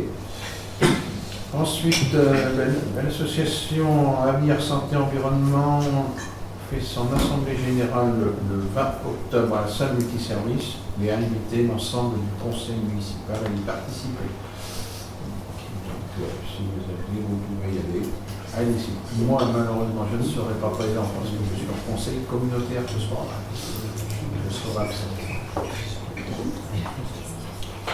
Ensuite, nous avons le repas des aînés le 8 octobre à midi. Certains d'entre vous n'ont pas donné réponse sur leur participation au repas. Non, c'est mieux, j'ai la réponse. Vous voyez? Oui, j'ai la réponse. Toutes, c'est bon? Oui, d'accord. Midi, c'était pas bon. non, mais j'avais des réponses que j'ai communiquées à la maison. C'est bon. Moi, j'attendais pas. Ah oui. Et moi, j'ai vérifié pour ça. Je précise que le message, celui-là, je l'ai reçu dans les spams. Ça m'arrive très rarement dans ma messagerie perso. Enfin, ça m'arrive très rarement. Et là, je l'ai découvert tardivement. Mais de toute façon, j'ai vu François.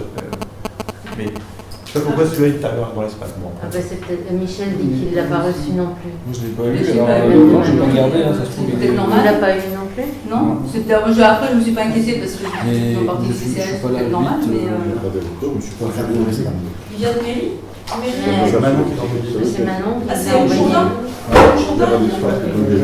Oui, c'est Manon qui l'a envoyé. Là, je peux le façon.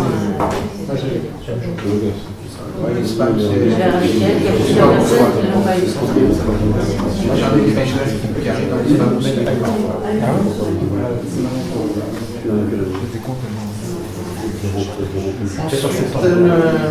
Le service enfants-jeunesse va relancer le café des familles et les soirées familles à partir du 20 octobre. Café des familles, c'est le vendredi matin. Le café des familles, ça commence dès vendredi. Ouais. C'est la soirée famille. La soirée famille le 20 octobre. Alors, café, c'est vendredi matin, le premier café. Oui, c'est ça. Donc, devant la maison des jeunes, il y a un café famille. Ensuite, la borne de recharge des véhicules électriques est enfin en fonctionnement. Elle est posée au mois d'avril. Ça a traîné. Jeudi dernier, j'ai rencontré le directeur de Busder, à qui j'ai fait part de ma désapprobation. Il m'a dit que c'était la faute des Nédis qui ne répondaient pas, qui ne faisaient pas le boulot. Et bizarrement, lundi, ils sont arrivés pour mettre en route. Donc la borne fonctionne. Il y a possibilité donc de charger 2 véhicules simultanément. 36 kVA en charge rapide. Il y a 4 prises différentes dessus pour plusieurs modèles de véhicules. Donc, après, ça passe par un abonnement. Il faut prendre une carte d'abonnement pour avoir des tarifs. Parce que celui qui n'est pas abonné va payer plus cher que celui qui est abonné. C'est la recharge. Voilà, donc la borne est déjà répertoriée sur le site de bornes électriques. On peut avoir des gens qui viennent charger, des touristes d'emprunt. Ça manque quand même pas mal les bornes. Et les cartes, ils peuvent les récupérer où? Les abonnements. C'est des abonnements à prendre. Alors, Sur un faut aller sur un site internet. il y a plusieurs types de cartes. Il y a ChargeMap, il y en a plusieurs. Et en fait, on s'inscrit, on reçoit une carte et puis ensuite on la recharge.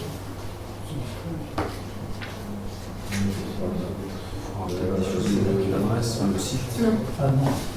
La carte est gratuite. Et après, c'est prélevé en fait, en fin de mois. Non, même pas en fin de mois, on au fur et à mesure. Et donc on arrête. Après, je pense que on c'est comme arrête, oui, si on paye en on direct, fonce. ça débite en direct à chaque fois qu'on se sert. Ouais, c'est ça. Et dès qu'on finit, on reçoit par mail, si on choisit par mail, la facture. Mais c'est pas trop donné, mais c'est rapide.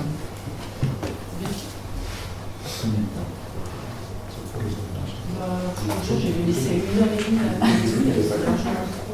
J'ai 40 km pour arriver à 300. 1h30, mais je suis sûre qu'en 1 heure c'était tout. Après, c'est quand on décompte les kilowatts qu'on prend et également la durée. Le temps qu'on laisse. Ouais, c'est pour éviter que les gens restent la journée. Bon, enfin, c'est une bonne nouvelle. Ok, ensuite, les travaux de la boulangerie, l'aménagement intérieur, ça avance. D'avancer quand même pas mal. Logiquement, si tout va bien, devrait pouvoir ouvrir vers le début décembre. Wow. 1er décembre. On a des gros soucis. On a eu des gros soucis avec Enedis, encore une fois. Il nous a fallu 4 mois pour avoir un devis. Et on envoie le devis à signer le vendredi vers 16h quand elle part en vacances, la personne. Il fallait signer le devis tout de suite pour commencer. Elle a dit qu'il faut signer rapidement, mais je m'en vais pendant 3 semaines, je la sorte. Par 3 semaines, non, on signer tout de suite. J'étais pas là. Enfin bon, ça s'est bien arrangé, c'est rentré dans le circuit quand même. L'installation intervient le 17 octobre. Normalement, alors, on part pour un raccordement 140 kVA qui partira du transfo qui est dans le rond-point. Parce qu'au départ, le boulanger était parti sur 70 kVA, donc on pouvait se raccorder devant la boulangerie, sauf qu'à 140, on est obligé d'aller chercher directement le transfo. Donc il va y avoir des travaux sur la voirie, parce que le rentable passera sur la voirie, du rond-point jusqu'à la boulangerie à partir du 17.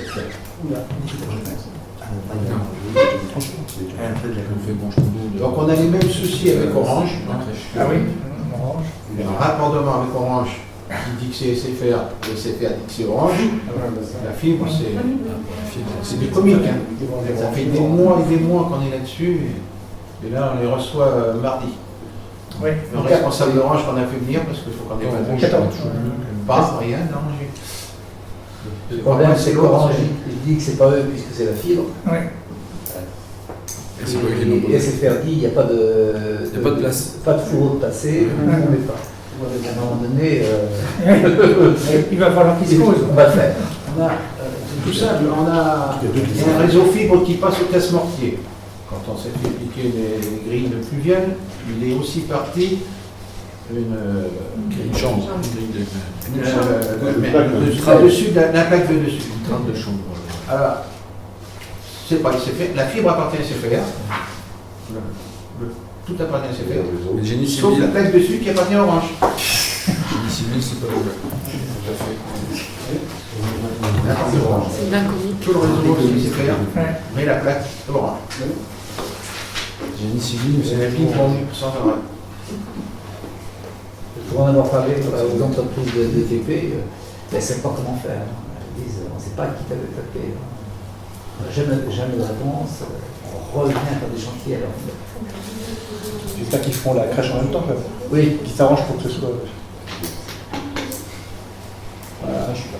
Bon, ensuite, comme tous les ans, à la cantine, il y a le grand repas. Le grand repas, c'est un menu qui est établi par un cuisinier, un chef cuisinier, et qui se fait dans toutes les cantines du secteur. Ce repas aura lieu le 20 octobre, et cette année, il est élaboré par Madame Cécile Richard de la Pierre-Bue. Donc le menu en question, ça commence par des champignons farcis au verre de légumes. Ensuite, nous avons un filet de poisson pêche locale en croûte de pain et d'herbes fraîches avec un risotto d'épeautre aux côtes de blettes en persillade et une sauce bouclade. Après, il y a un fromage blanc fermier bio agrémenté d'un coulis de caramel d'orange et de butternut graines de courge torréfiées. Et on termine par un petit muffin à la carotte. On n'est pas invité, alors c'est pas la peine. Il a le droit de envoyer le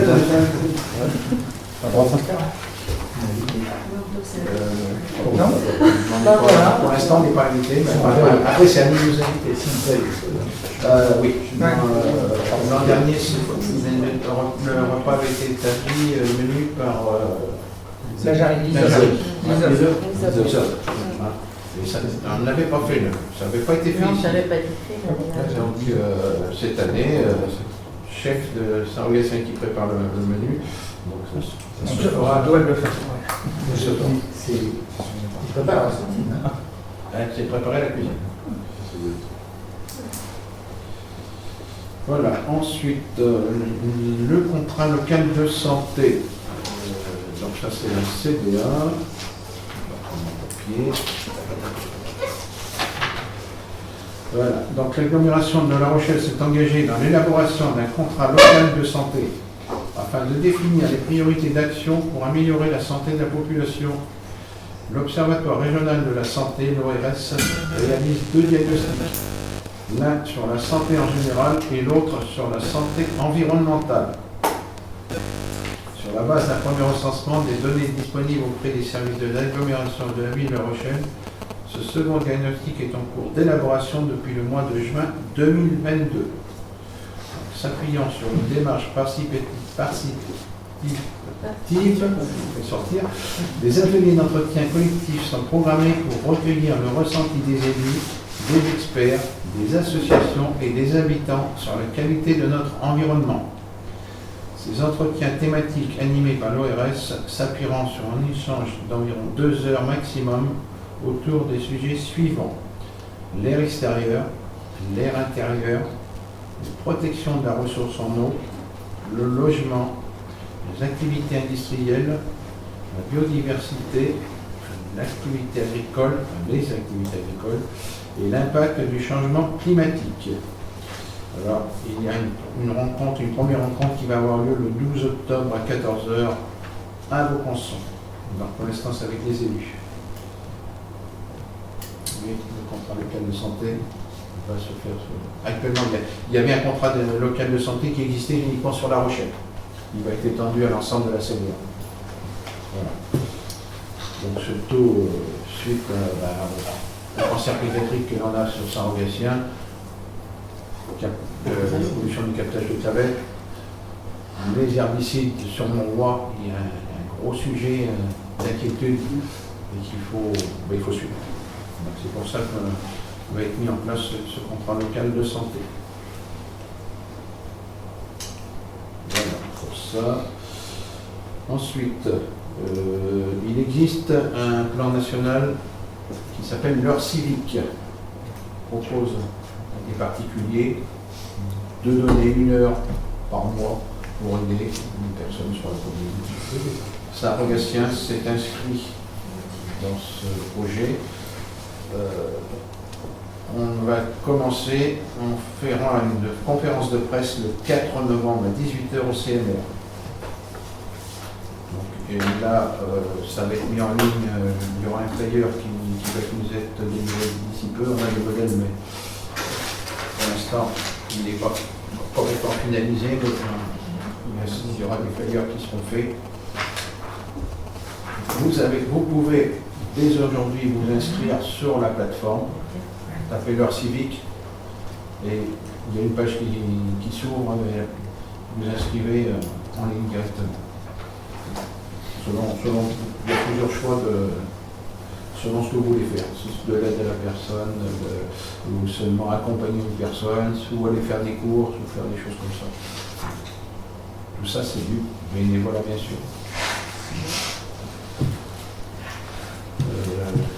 Ensuite, eh bien, on va revenir sur la formation secourisme. On a encore une possibilité d'en faire, mais il nous faut du nombre. Pour l'instant, on n'a que 4 ou 5 personnes. Il faut un minimum de 10 pour pouvoir faire une séance. Donc, si vous êtes intéressé, inscrivez-vous. C'est quand? C'est pas fixé encore, je crois, mais c'est qu'il y a des gens qui sont manifestés, mais Michel Boucher disait aussi ce serait bien les personnes qui sont intéressées de se rapprocher de lui et pour organiser justement. Très intéressant. On l'a fait. C'est bien, oui, c'est le samedi matin. Mais c'est bien. C'est bien. C'est bien allumé. Oui, ça va. Il faut passer 2 heures à peu près. 2 heures? Oui, à peu près, ouais, 1h30, 2 heures. Ça, c'est 12 heures. C'est le samedi matin. Il faut le dire à Michel. Voilà, c'est ça, il faut se rapprocher de Michel et de lui dire pour qu'il puisse organiser le moment. Ça aussi, les travaux, pour le coup, vous avez remarqué que la ministre est en travaux depuis un petit moment. Il y a un changement du réseau d'assainissement qui est en amiante, donc il est changé, ainsi que le réseau d'eau potable, qui est mis au bout du jour aussi. Donc là, les travaux, il y en a pour l'instant, pour ce qui est des réseaux, jusqu'à la mi-novembre. Bien passé, oui, 20 novembre. Ça. Ensuite, dans la foulée, là, on va lancer un appel d'offres pour la réfection totale de la voirie de la rue de la Rochelle jusqu'à la rue des Bleuets. Plus un plateau surélevé à hauteur du Pied d'Or. Non, rue des Mésanges. Oui, rue des Mésanges. Donc, les travaux commenceront soit sur la fin de l'année, soit sur le début de l'année prochaine pour ce qui est de la réfection de la voirie complète. Là, on partira sur à peu près 3 mois de travaux encore. Sachant que sur les premières parties là, on va avoir des parties pavées. On aura des secteurs qui seront pavés et les caniveaux en type CC1 seront faits en pavé également. Et ça, interdiction de rouler dessus pendant 3 semaines. Minimum. Donc là, la route sera coupée. Et dans les carrefours, avec la rue des Murs et la rue des Charbonniers, c'est du béton désactivé. Et là, identique, temps de séchage du béton désactivé, 3 semaines. Donc là, la route sera complètement fermée pendant plus d'1 mois. Pour l'instant, ça se passe bien avec les riverains. Oui. On les avait reçus ici avant le début des travaux. On leur a expliqué. Ça se passe pas trop mal. Parce qu'ils font ça par secteur. Ça permet aux gens d'approcher quand même de chez eux. Voilà, pour ma part, je n'ai fini. Claire? En particulier, les manifestations sont bien passées, ça seule chose, c'est que le seul bémol, c'est qu'il y a toujours peu de personnes qui viennent. Voilà. C'est le seul constat qu'on peut faire. Chemin de manifestation, le téléphone, descend. Ah non, pardon, il y a le festival d'automne. Enfin, ça s'écrit. On parle plus de festival d'automne parce que ça a changé de nom, mais effectivement, il y aura un concert à l'église. Et il sera aussi présenté la veille aux enfants. Voilà, par le Conservatoire de la Rochelle. Alors nous, les grilles de pluviales qui ont été volées, 14 au total, il nous en manque encore 13, puisqu'on n'a pas trouvé, le modèle qui était en place ne se fabrique plus. Donc on va changer carrément les grilles, on va mettre des verrouillables, et donc il faut attendre. On change les grilles et les cadres. Et les cadres. C'est surtout ça. Parce que les nouvelles grilles sont plus petites que les anciennes. Donc, on va prendre des grilles verrouillables, c'est un peu plus cher, mais ça a quand même un coût très important, qui n'était pas prévu au budget, 6 200 €.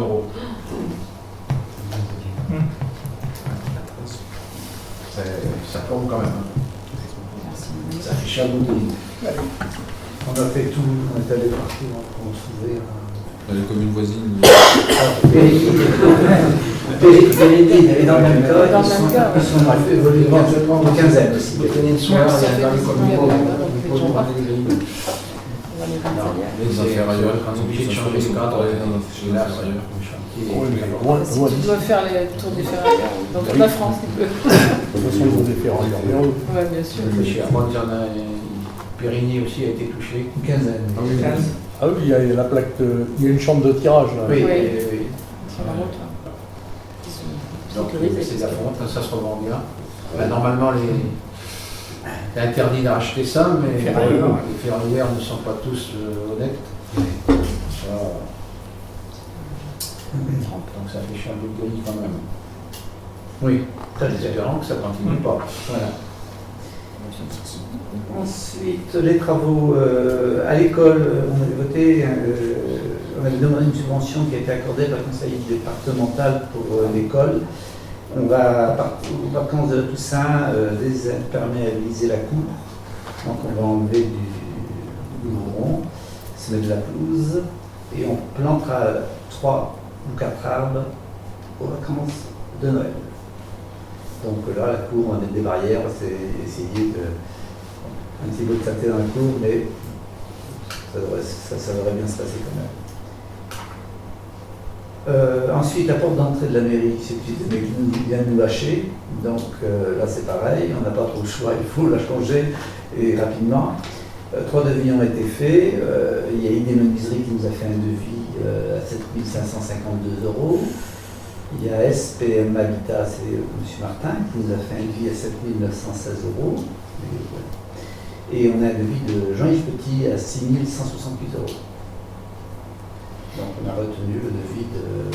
Petit à 6 160 €. Et on espère un changement rapide de la porte, mais il faut le temps de recevoir les éléments dans la rue. Les temps de fabrication. un coup de pied dans la porte et la porte s'ouvre. Voilà. On est en dessous de l'arbre. Voilà, pour le autrement, les travaux. Michel. La boulangerie, donc tu en as parlé, donc on espère une ouverture au 1er décembre, ça avance bien. L'intérieur, les cloisons sont faites, la dalle aussi, donc bonne progression. Le boulanger que je rencontre, effectivement, lui, il ne veut pas rater son mois de décembre. Donc au 1er décembre, après il y a chocolat, galette, etc. qui vont être là. Donc il fait tout pour et voilà. Surtout qu'il a intérêt à se lancer rapidement, parce qu'il y a la boulangerie de Clavette qui devrait fermer pendant 2 mois pour travaux. Donc il pourrait avoir un apport de clients. Surtout le dimanche. dimanche, ça va pas. Oui. La Périgny, ils ne sont même pas mis d'accord pour la dimension de. Non, mais c'est n'importe quoi. Bah, il y en a un le dimanche. C'est là qu'ils travaillent. Il y en a deux, les deux. Oui. Les deux sont fermés. La boulangerie de la Grand Rue a ouvert quand cette maison a fermé. Oui. Et en fait, il n'y a plus de boulangerie. Les gens ne sont pas venus en fait. Donc en fait, ils ont fermé. Donc ça sert à rien qu'on se déplace le dimanche si les gens ne viennent pas. Donc en fait, ils ont fermé. Bientôt, tu n'auras plus de boulangerie le dimanche. Il ne faut pas se faire de lui. La Germe, il fait même ça. En région parisienne, il y a longtemps que ça existe comme ça. Lui, il sera ouvert le dimanche, au matin. Oui, parce qu'il livre le marché central. Oui, aussi. Et donc le pain sera fabriqué ici, les viennoiseries, etc. Donc dimanche matin, il sera ouvert. Sinon, concernant l'urbanisme, eh bien, on constate qu'il y a un peu plus de déclarations préalables. En 2021, à la même époque, on en avait 44 dossiers, on en a 51. Et ce qu'on retrouve le plus à l'heure actuelle, c'est compte tenu des conditions énergétiques, de l'envolée des prix électriques, c'est les dépôts de dossiers pour des panneaux photovoltaïques. Environ un par semaine. Donc, il y a une grande. Donc, les délais vont s'allonger. Panneaux photovoltaïques, on a eu les pergolas bioclimatiques, dans cette stase, les piscines, c'est un peu fini. Et voilà, donc là, oui, les panneaux, c'est. Donc, dans le prochain magazine, je pense que je vais faire un article sur la constitution des dossiers de déclaration préalable pour ces panneaux photovoltaïques. C'est eux qui gèrent ça. Hmm? C'est les entreprises qui gèrent tout ça. Oui, mais après le magazine il est distribué et chacun prend. Il y a des particuliers. Oui, mais bon, les entreprises, elles ne sont pas toutes sérieuses. Hein. Non. Pour le moment, C'est sûr. je me rappelle, il y a 4-5 ans, on a des Chinois qui habitent rue de Dompierre. Ils ont été démarchés par téléphone. Hein, bon, je ne sais pas comment. Elle n'a pas dû bien comprendre. Il y a une dame qui est devenue chez eux leur faire signer un contrat. 14 jours de rétractation. Le 15e jour, il y avait des Bulgares devant la porte avec les panneaux photovoltaïques pour les poser. Aucune DP de déposer, bien sûr. Donc j'étais allé moi sur place, j'avais viré les Bulgares et j'avais réussi à faire annuler la vente. C'était une entreprise du 93 d'abord et les panneaux, c'était pas de haut de gamme. C'était un peu escroquerie aussi. Beaucoup de gens se font avoir avec ça. D'ailleurs, il y avait un reportage hier encore. Des gens de Charente-Maritime. Les gens qui se sont fait avoir, de multiplier le prix par 3 et des panneaux qui ne fonctionnent pas en plus. Il faut faire attention là où il faut absolument choisir des entreprises qui ont pignon sur rue, RGE de préférence, parce qu'il y en a encore qui démarchent qui ne sont pas RGE. Oui, c'est la première recommandation qu'elle soit agréable. Oui. Ouais. Il faut faire attention à ça. Il y a une boîte qui démarche, elle se trouve, les bâtiments sont neufs là, dans la zone industrielle de Commande de Dompierre. Et apparemment, le patron nous a dit que dans une maison derrière chez nous. C'est Dileco. Oui. Dileco, ils sont à Étré. Ils sont à Étré. Non, c'est pas qu'ils passent à Saint-Jean-Pierre. Oui, ils font les deux. Oui, Ils ont toujours le siège social là-bas. Il m'avait dit qu'ils vont démarcher. Un jeune couple qui était venu. Il passait des prêts à Dompierre. Et apparemment, le patron. C'est ça. Ils sont chers. Et les dossiers manquent de complétude. Pour cette entreprise. Ils sont manqués d'en avoir installé pas mal dans la relation. Alors, pour les panneaux photovoltaïques, en secteur bâtiment de France, généralement c'est refusé, mais ils ont des consignes a priori pour lâcher un peu de l'Est. On a eu un dépôt qui a été accepté, rue de Périgny à l'angle de la rue du Gymnase. Il dit que ça serait refusé, mais finalement, le bâtiment de France a accepté. Par contre, vraiment, si c'est proche des bâtiments là, ça sera refusé. Lui, il y a l'excellent périmètre extérieur, il commence à accepter. C'est pareil, normalement, les panneaux photovoltaïques dans le PLUI étaient interdits s'ils étaient visibles de la voirie, de la rue. Ça est modifié dans le. Là, la plupart. C'est visible. Non, il faut que tu te mettes au sud. Voilà. C'est bon pour vous. Bon, Françoise. Didier vous a parlé un peu du repas des aînés, donc le 8 octobre. Pour ceux qui viennent, j'aurais besoin d'aide le matin. De bras. Oui, dès 9h. On installe les tables, les couverts, les assiettes, enfin, tout. Donc, ceux qui peuvent venir, si vous pouvez venir, pour aider. Et puis pendant le repas, nous servirons. Les musiciens, c'est les mêmes que l'année dernière, pour ceux qui étaient venus.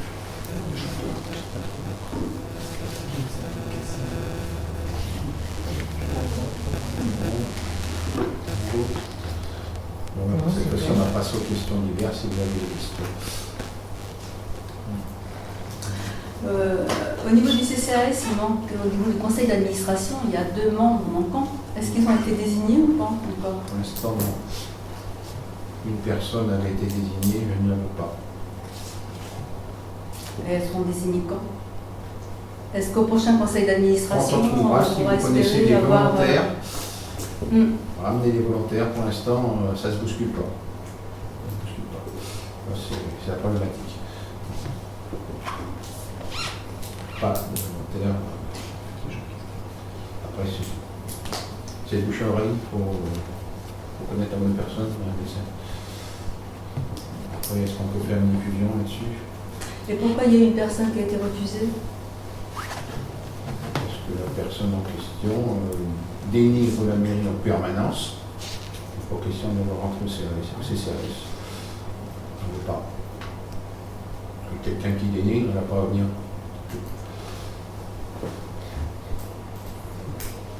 C'est moi le président, je le dis.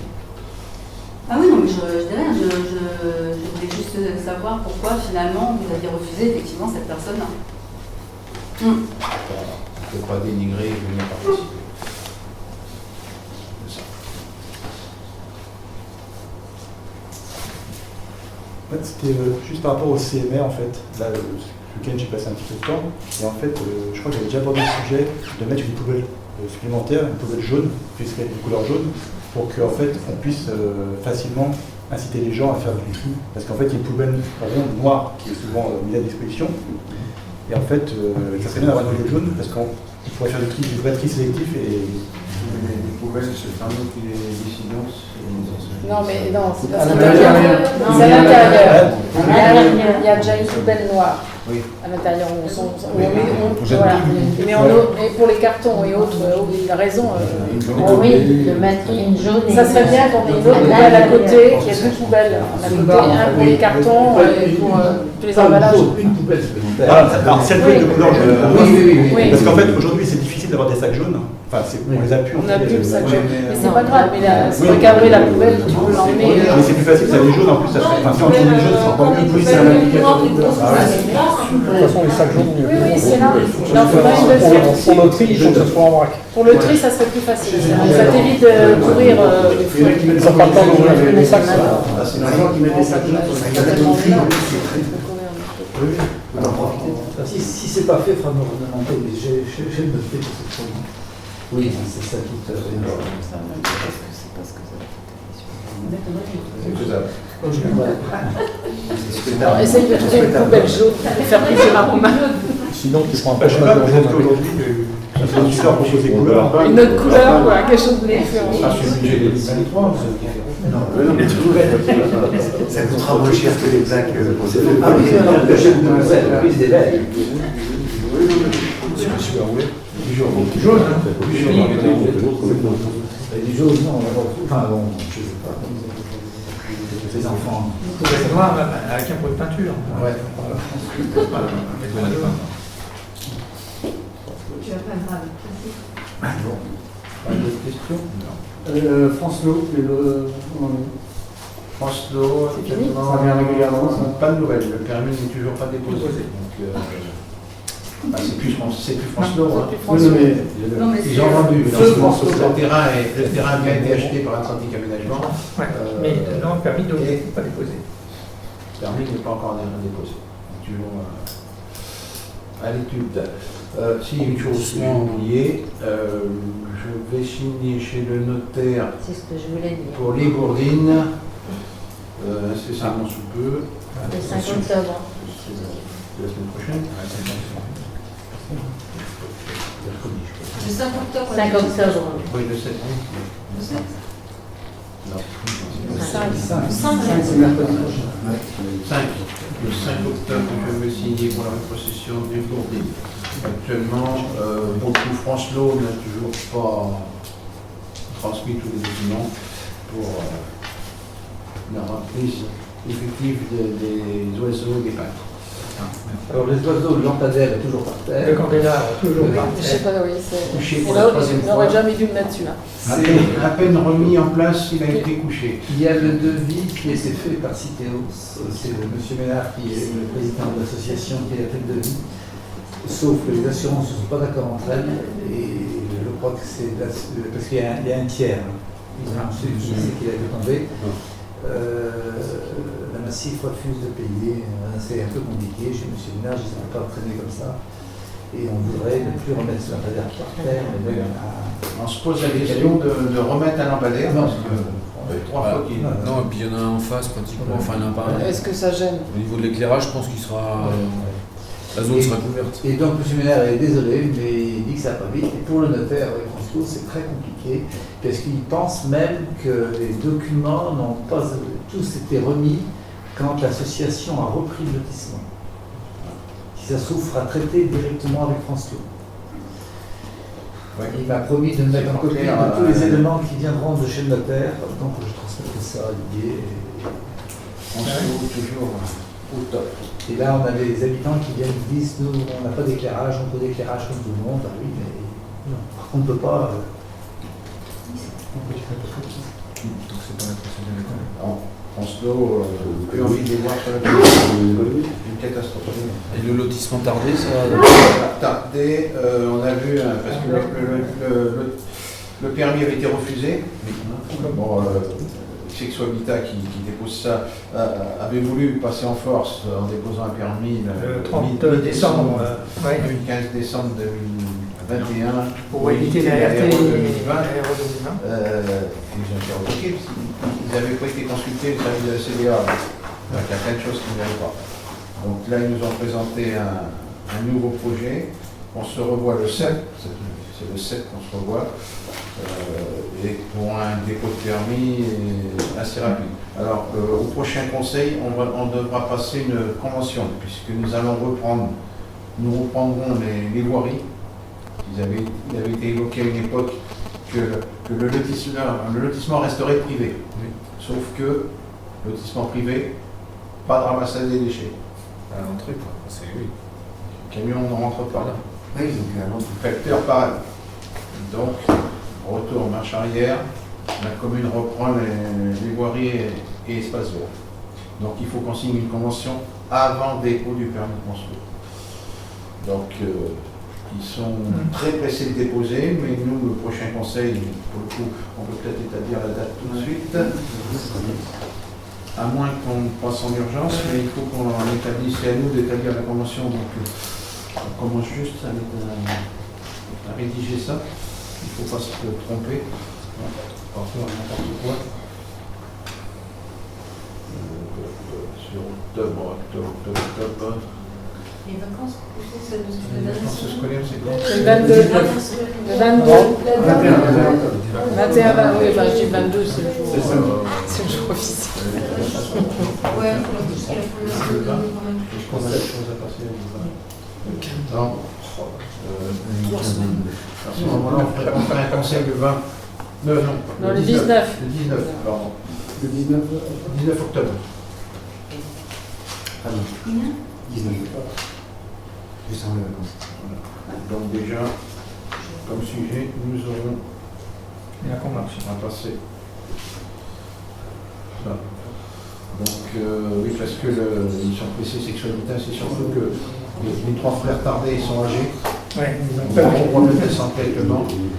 Et si jamais ça devait mal se passer, on entrera avec une succession. Dans régler les successions, on est reparti pour 3-4 ans. Mais bon, c'est leur faute. Ils avaient qu'à mettre un clos, aller consulter la CDA avant. Ils ont voulu jouer tout seuls. C'est pas possible. Bon, bah, si vous n'avez pas d'autres questions, nous clôturons la séance.